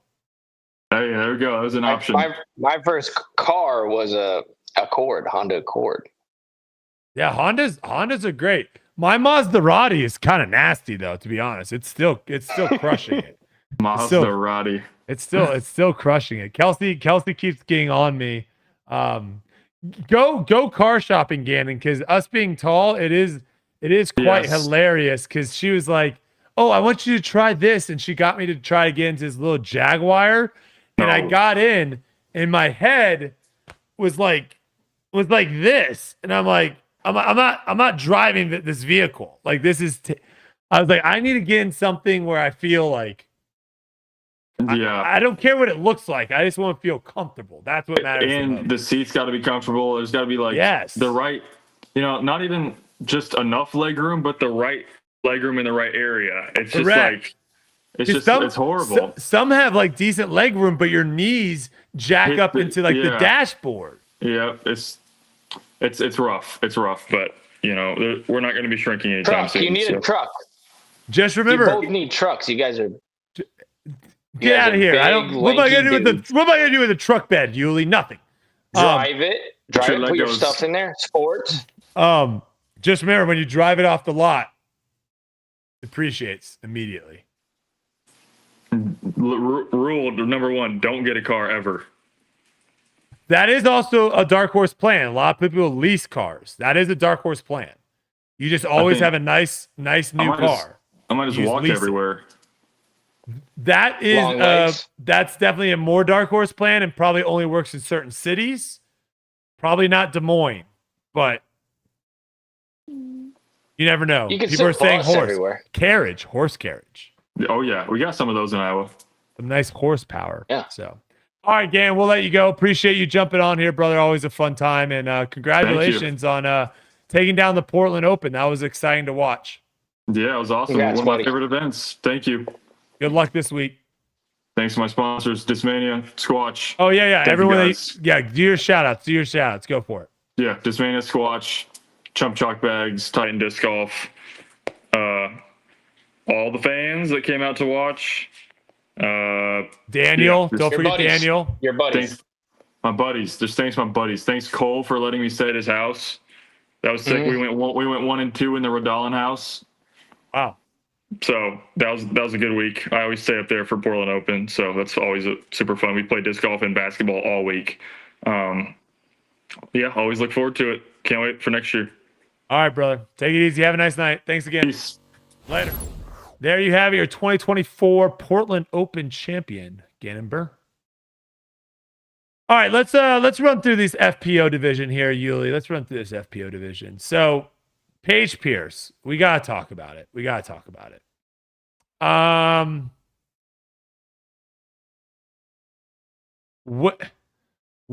are you at on this? I'll say my side first, and I'll hear what you say.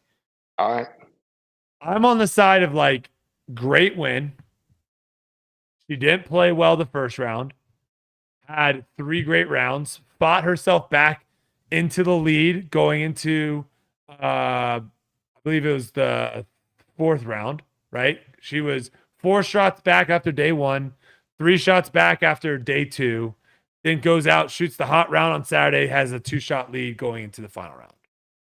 So did it in a way that is challenging, right? It wasn't like she was just playing her best disc golf all week and was able to take it down at the end. Now, the field was solid. You still had a lot of winners at that field.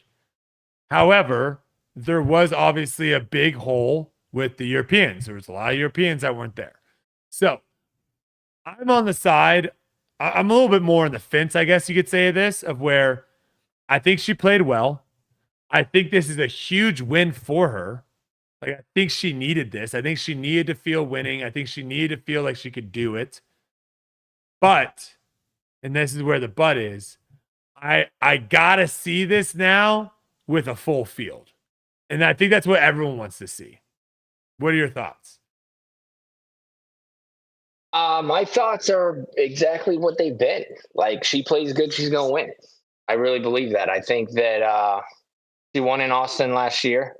I think that was her last win. She went over a year without winning. She snapped her leg in half and then had a tough time coming back. That's what injuries do. With a player like her, she's going to win 3, 4 times, 5 times a year. Like, that's not going to stop with the field that they are putting out there at her. I think Kristen was in the field, I believe, in Austin when she won that. She was. Is that correct?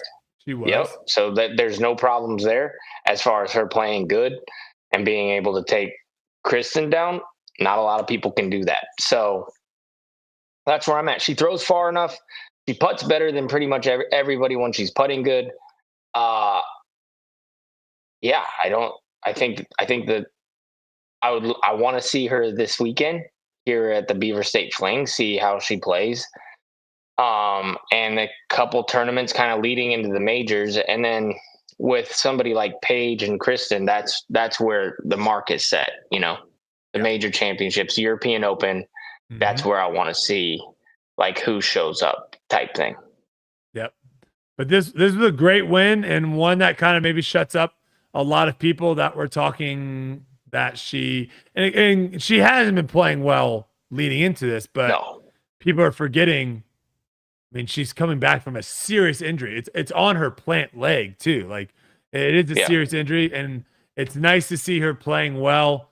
And I think we just all hope it continues. Like, that's what we really want to see is kind of like how Gannon was saying, he feels like his ceiling has gotten even better, right? Like, he was really good last year, but he feels like his ceiling has gotten even better. I think that's what we want to see more on the side of the FPO field too, of where it's not just, oh yeah, if I play well, I can be in the mix.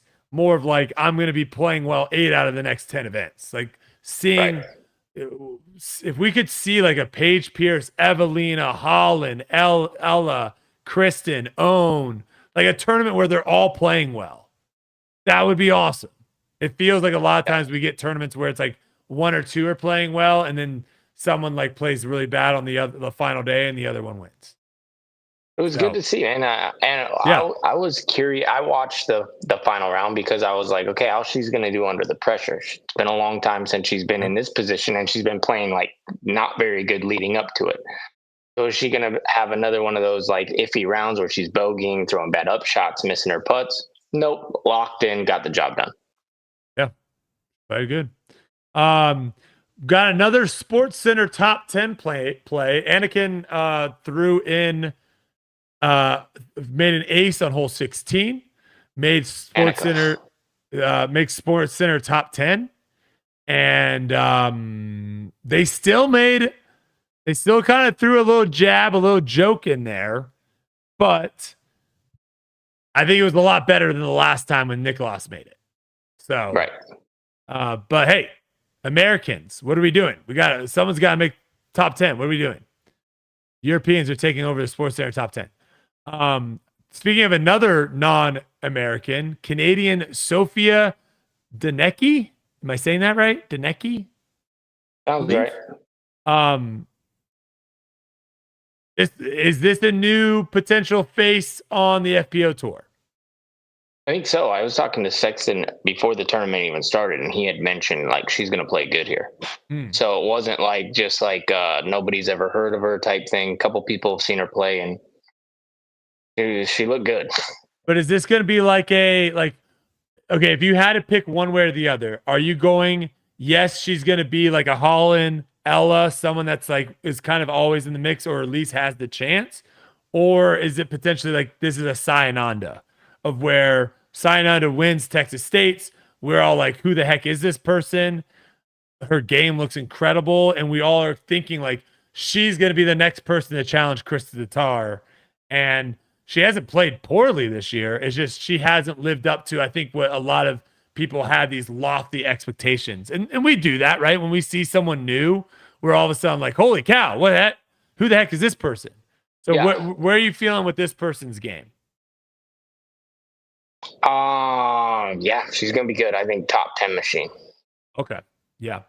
Johnny also said Emily Weatherman. That's another person that has been kind of getting consistently up there too. So something that we all love seeing is, the FPO field starting to fill out, right? Like, we saw this a couple of years ago in MPO. It's starting to happen in FPO. It's very, very nice.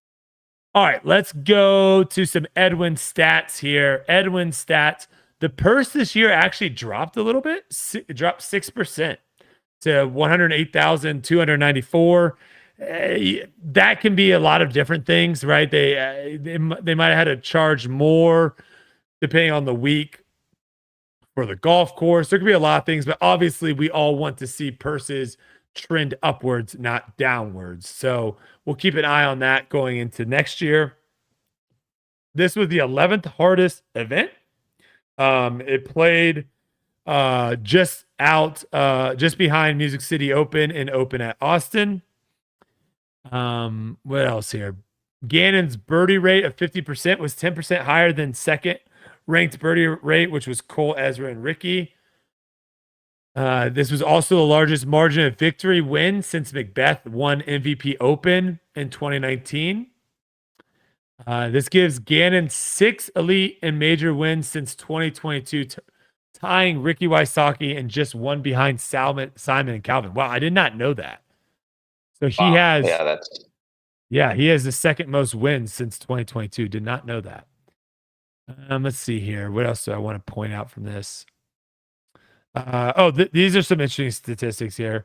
So AB finished 44th, the first time finishing outside the top 20 this year.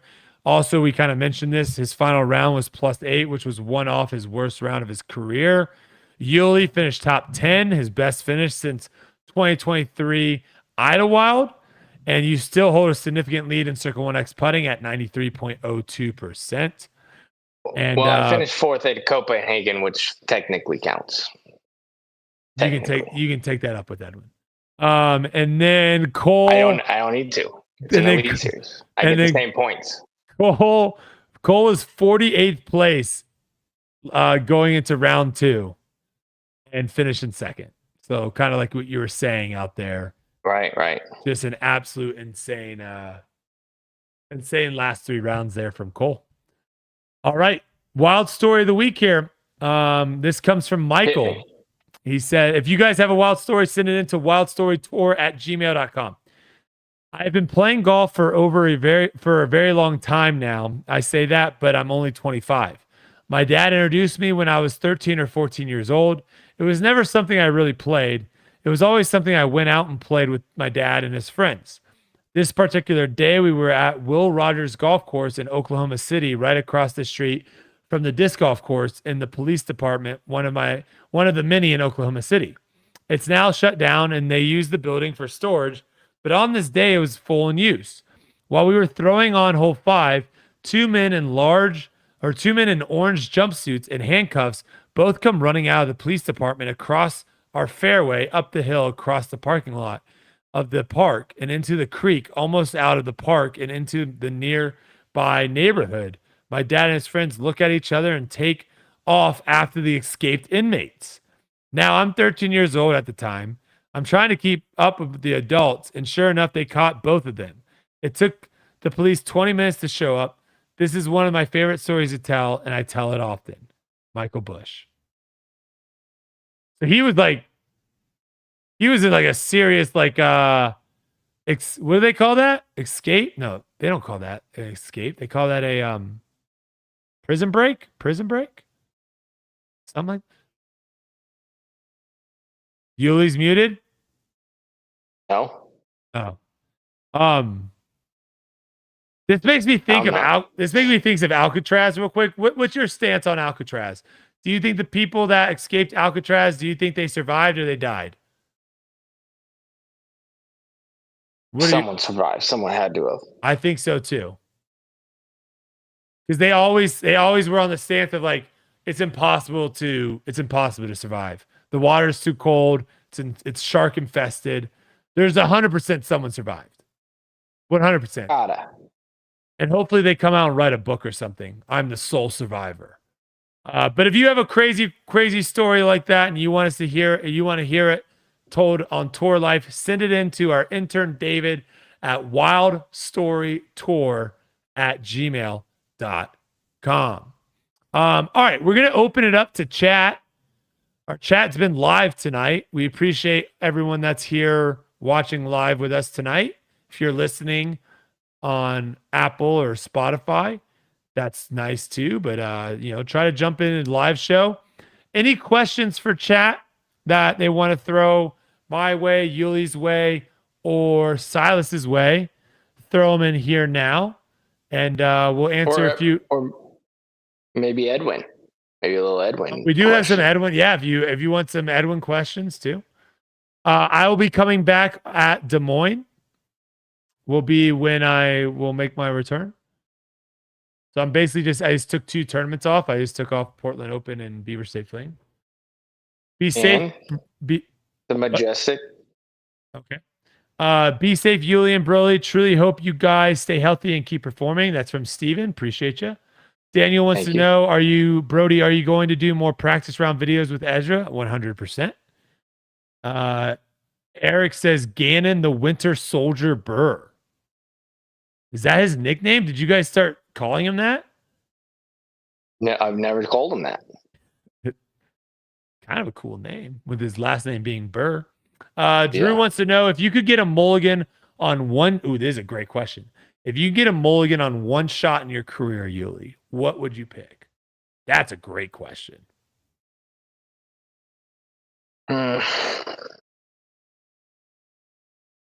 Couple really pop up. I'd have to take a mulligan on my hole 17 European Open 2011 25-footer up the hill. Just completely airballed it. Oh no! Just airballed it, and I had it. I didn't have it locked up, but I had a 1-stroke lead, I was tied. And if I make that putt, I have a 1-stroke lead going in 18, and I think I would have been able to lock it down, but I airballed it, and then ended up losing it on 18 to Dave Felber. So that one haunts me. Joe Rodriguez says, Brodie, why don't you go to tournaments, not to play, but to do interviews? I'm good on that. Mal Kids. Mal Kid says, when is the best time to get autographs from players? This is a great question. After the round, probably. Yeah, I would say when we're at the autograph tent. I would the say best place. Yeah, if it's tournament days, definitely after the round, or you can sometimes catch players like walking to the first tee. And as long as they're not like walking there to get a 2-stroke penalty because they're late, a lot of people are going to be okay with especially if you walk with them. Like if you hand them a disc and you continue to walk with them and they sign it while they're walking, that's completely fine. But definitely after tournament rounds is the best time. How do you feel about tent baskets on stands? Doesn't look professional. I think about driveway portable basketball hoops. Ooh, that's a good question. This is from Bill Nye the Science Guy. I agree. I mean, it doesn't look good. Totally. They should put the box around it so you can't see the bottom. Great question. Or those trash cans that we used to have. You remember those? Shout out those trash cans. Oh, yeah. JR, Yuli mentioned his brother was a pro BMXer. Was he sponsored by a big bike brand? I don't remember what he was definitely sponsored by a few like local bike shops for sure. I want to say he had a small sponsorship with a company called Redline. I'm pretty sure that was like a pretty big company back in the day. Had some sort of hookup with there. I think that he had opportunity at one point possibly to be sponsored by Coca-Cola. So he was a big deal. Yeah, he was really good. Favorite player to play with? My favorite? Ooh, It changes from time to time. Like of all time favorite? Yeah, I guess he's just kind of making it very matter of fact. I mean, on tour tournament setting, you know who I've really been enjoying playing with lately? Chandler Kramer. I've been having a blast playing with Chandler Kramer. It's been awesome. I've been playing with him a lot. Now, of all time, I like playing with my brother just because of the family chemistry and everything. And then, of course, my local group that I really miss in Arizona, we used to play every Thursday. Floyd Campbell, Gary Gapper. Gary? Yeah, good old Gapper. We called him 1090 Gapper because he was pretty good. And then Matt, and we'd always have a few other people go in there. I mean, that's my favorite group ever to play with right there. Silas, who's your favorite person to play disc golf with? Putting you on the spot. That I've played with? Or Yeah. Oh, that you've played with. I don't know. I haven't played disc golf with very many people. I know. It's a small list, but who's your favorite? Okay. I'm just gonna say Connor Kennedy. There you go. Yep. Westy Akers says Brodie hating on drop zones had us thinking about one that we have here on the course. You should come out to play here this fall around MVP and let us know what you think. Hey, Westy, if it's not that far away from MVP, I have no problem. That sounds pretty nice. Johnny wants to know most unexpected rage monster in a tournament. It's got to be Eric Oakley. Yeah, but we expect it. But yeah, we expect it now. But like, if you've never seen him rage, you never knew. 100%. You're just like, wait, what just happened? Dude, decent. Love the name. Brodie, when is your next Disc Golf Pro Tour event? Always rooting for you. It'll be Des Moines. Appreciate you, brother. Edwin wants to know which player on tour has the best attitude, never gets down, picks others up on the card. Oh gosh.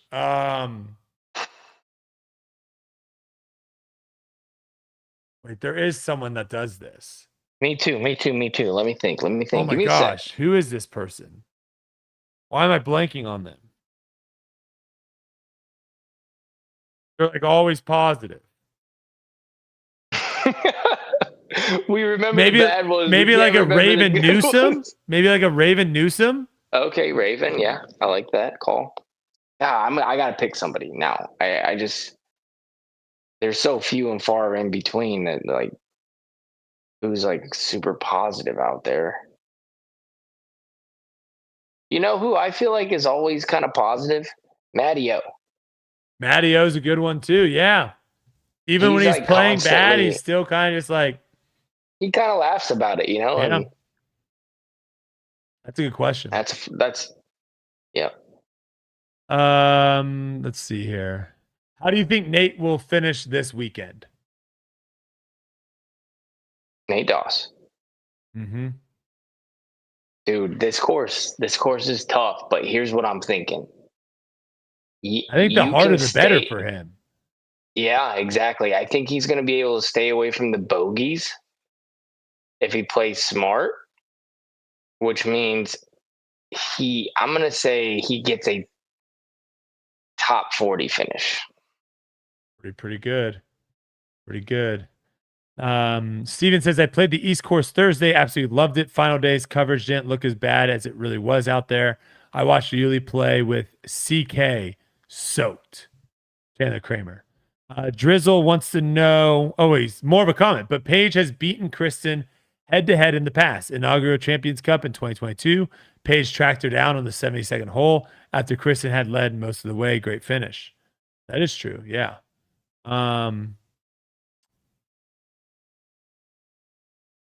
Marco says that AB has your throwdown so good. I guess AB is really good at impersonating your throw. He's good at impersonating a lot of people's throws, honestly. Yeah.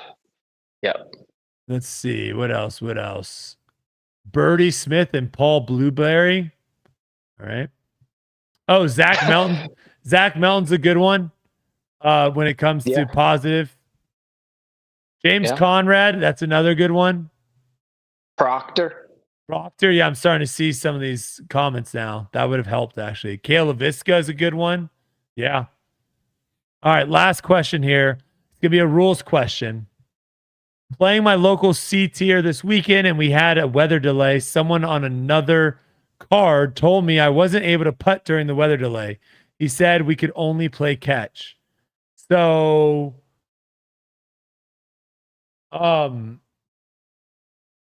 if it's lightning, you can't do anything. Yeah, you can't play catch on the course. You can't do none.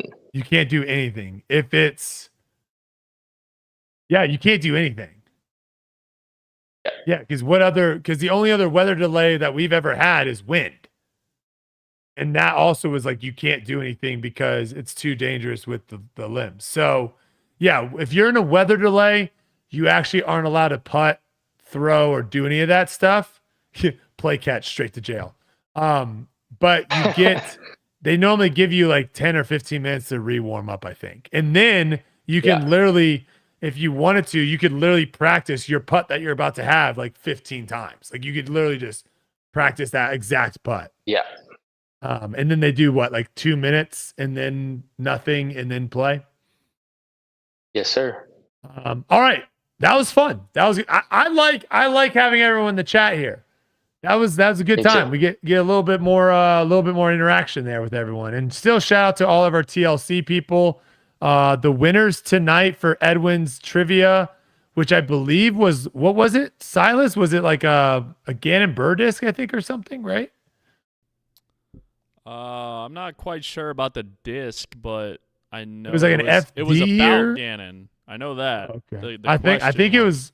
it was like an FD or something. Gannon Buhr FD1. Yeah. Okay. Let's see here. Winner today was Philip T. Shout out to Philip T. He's a new member who just signed up. Thank you, Philip. Wow. 3 people had the right answer, but were not members, so they got nada. Oh, get crushed. Only to the members. Shout out to Philip. Any new Tour Life merch updates on our end, Silas? Oh, always. Y'all are crushing it with the merch sales. We're at 467, pushing the 500. Yeah. That's a big mark. 500 That's huge. Pieces of merch sold. That's crazy. Only 33 away, so go over to foundationdisc.com, pick up some Tour Life merch over there. Go to Discraft, check out all the new discs that we have over there. Sales are hitting the stores all the time, so make sure you guys check that. Yuli's got New Jerseys. New Jersey. Really cool. Really cool. Yeah. Black and white.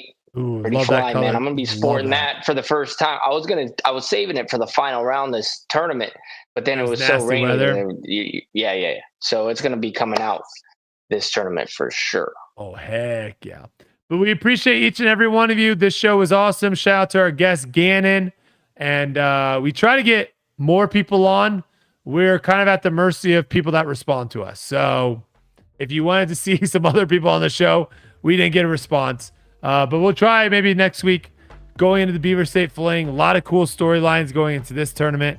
So I'm excited watching that and seeing how that plays out, especially with the new OB. I think that's going to make it a little bit more of a dynamic course where you can't just kind of throw it wherever and then scramble.